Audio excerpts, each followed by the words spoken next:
19 number प्रश्न पर ध्यान दीजिए। 19 नंबर पर सवाल क्या कहता है, ध्यान दिया जाए। अरुण तथा अरोरा एक फर्म में साझेदार है, 5:3 में लाभ बांटते हैं। ठीक है।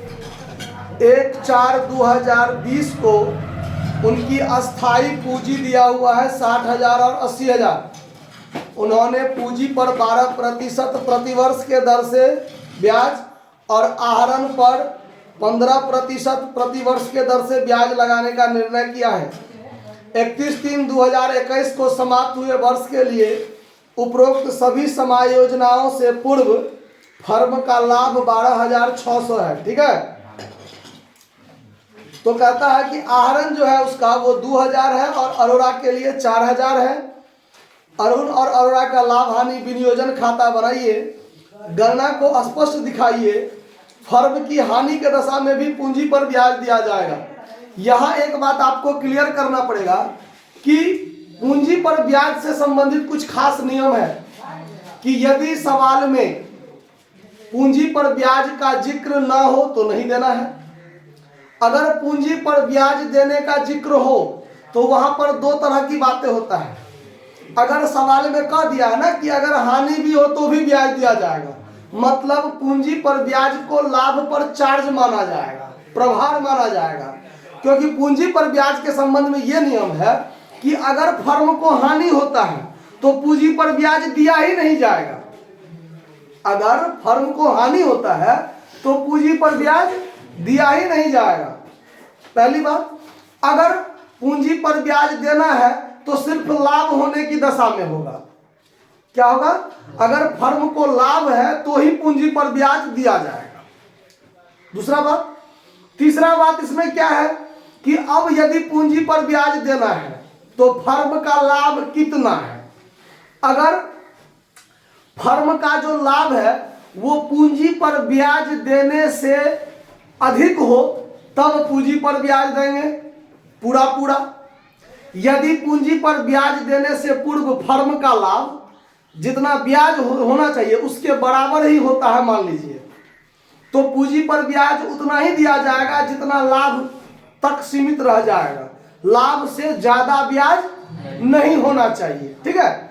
अब मान लीजिए फर्म का लाभ है 10,000, अब पूंजी पर ब्याज हो जाता है 12,000, तो 12,000 पूंजी पर ब्याज नहीं देंगे, ब्याज देंगे 10,000 तक ही सीमित हो जाना चाहिए दोनों साझेदार का। ठीक है। तो ऐसा कंडीशन बनता है। लेकिन सवाल में क्या है, कह दिया है कि फर्म को यदि हानि हो फिर भी ब्याज दिया जाए। इसका मतलब जितना ब्याज बनता है सब देंगे, चाहे फर्म को हानि हो जाए कोई फर्क नहीं पड़ता। वो हानि साझेदार आपस में क्या कर लेंगे, बांट लेंगे। तो इस सवाल को जब बनाएंगे तो देखिए कैसे बनाएंगे। सबसे पहले फॉर्मेट खींच लेंगे, profit and loss appropriation account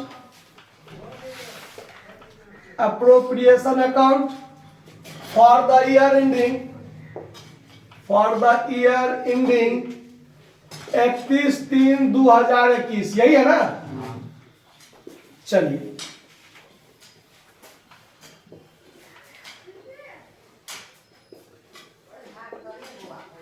debit credit हो गया, पार्टिकुलर अमाउंट हो गया। अब सवाल में आपको जो फर्म का लाभ है वो लाभ है 12,600, तो लाभ को सबसे पहले क्रेडिट साइड में लिख देते हैं, बाय नेट प्रॉफिट 12,600 हो गया। उसके बाद पूंजी पर ब्याज डेबिट साइड में देना होता है, to interest on capital Arun और अरोरा। ठीक है। अरोरा का स्पेलिंग डी ए दिया कि आर, ठीक है, अरोरा। ठीक है। अब पूंजी पर जो ब्याज देंगे हम लोग तो 60,000 का 12% और 80,000 का 12%, तो 60,000 का 12% 7200 और 80,000 का 12% 9600, यानी 9/7 16,800। बात पर ध्यान दिया जाए, लाभ है 12,600 लेकिन पूंजी पर ब्याज हो गया मिला के 16,800, तो यहाँ लाभ से ज्यादा हो गया ना। अगर ये अंतिम लाइन स्पष्ट नहीं रहता कि फर्म को हानि के दशा में भी पूंजी पर ब्याज दिया जाए तो हम लोग इतना ब्याज नहीं देते। इसको जो ब्याज देते, लाभ को सीधे बांट देते पूंजी पर ब्याज के अनुपात में, या पूंजी अनुपात में बांट देते, सीधे देते ब्याज के रूप में, लेकिन पूंजी अनुपात में इसी को क्या करते, बांट कर दे देते। जितना जितना पूंजी है उतना उतना उसके हिसाब से ब्याज हो जाता उसका, ठीक है। लेकिन यहाँ पर कह दिया है कि लाभ का क्या होना चाहिए, चार्ज, मतलब हानि हो जाए उसके ब्याज देने के कारण हानि हो जाए, कोई बात नहीं, हो जाए तो हो जाए, ठीक है। अब आहरण पर ब्याज देना है, तो आहरण पर ब्याज किधर होगा, क्रेडिट साइड में, bye interest on drawings. Arun बाबू है और अरोड़ा जी है ना। अब देखिए आहरण जो 2000 और 4000 किया है, तो आहरण करने की तिथि दिया हुआ है, आहरण क्या तारीख को किया गया है, सवाल में है जिक्र नहीं है, मतलब आहरण करने की तिथि ना हो। और दर के आगे प्रति वर्ष लगा है, लगा है 15% प्रति वर्ष लगा है ना। तो अब आहरण करने की तिथि ना हो और ब्याज दर के आगे प्रति वर्ष लगा हो, तो क्या महीने का ब्याज देते हैं, 6 महीने का ब्याज देते हैं। तो यहाँ पर आप निकालिएगा ब्याज 2000 गुने 2000 है ना, हाँ 2000 गुने 15/100 और गुने 6/12, तो 6 दूना 12, 00 से 00 और ये से कट गया 10, तो ये 150, तो दूसरे का कितना होगा, क्योंकि इसका है आहरण 2000 का 150 ब्याज निकला, उसका आहरण है 4000, तो उसका दुगुना ब्याज भी होगा। तो एक का हुआ 150 और एक का हुआ 300, मतलब 450। क्लियर, कोई दिक्कत। अब देखिए, अब यहाँ पर 16800 है, तो यहाँ भी 16800 होगा, और इसमें से ये दोनों घट जाएगा, तो 12600 और 400 मिला के हो गया 13050। 13050 इसमें से घटेगा तो 750, और यहाँ पर कितना बचेगा 3, यानी 3750 रुपया का लॉस हो जाएगा, होगा ना। तो यहाँ पर इसको मिटा दीजिए, 3750 रुपया लॉस हो गया।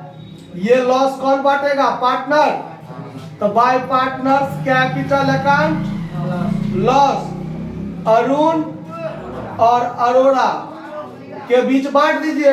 लाभ बांटने का अनुपात क्या है, 5:3 है, तो 5:3 में जब बांटिएगा तो 3750 गुना कर दीजिए 5 से, अब भागा कर दीजिए 8 से, तो 2343 रुपया 75 पैसा, तो 2344 कर देते हैं इसको, 2344 कर देते हैं, और 3750 में से घटा दीजिए 2344, तो बाकी जो बचेगा 1406, वो इसी का न होगा कि नहीं होगा। तो लाभ बांट लीजिएगा आप लोग 5:3 में, तो 5:3 में इसको बांट लीजिएगा, तो इतना इतना हो जाएगा, कोई दिक्कत नहीं ना है, नोट कर लीजिए। धन्यवाद।